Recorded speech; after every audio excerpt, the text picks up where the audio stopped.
আবৃত্তি করছি কবি আবু জাফর ওবায়দুল্লার লেখা মাগো ওরা বলে কবিতাটি।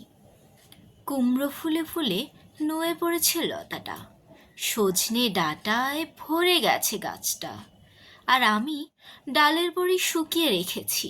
খোকা, তুই কবে আসবি, কবে ছুটি? চিঠিটা তার পকেটে ছিল, ছেঁড়া আর রক্তে ভেজা।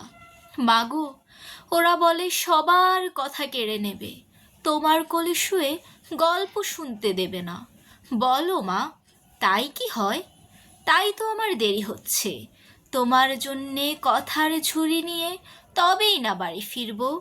লক্ষ্মী মা, রাগ করো না, মাত্র তো আর কটা দিন। পাগল ছেলে, মা পড়ে আর হাসে, তোর উপরে রাগ করতে পারি? নারকেলের চিড়ে কোটে উড়কি ধানের মুরকি ভাজে, এটা সেটা আরো কত কি, তার খোকা যে বাড়ি ফিরবে। ক্লান্ত খোকা।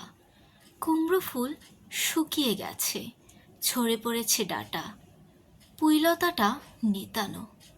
খোকা এলি? ঝাপসা চোখে মা তাকায় উঠোনে উঠোনে, যেখানে খোকার সব শকুনিরা ব্যবচ্ছেদ করে।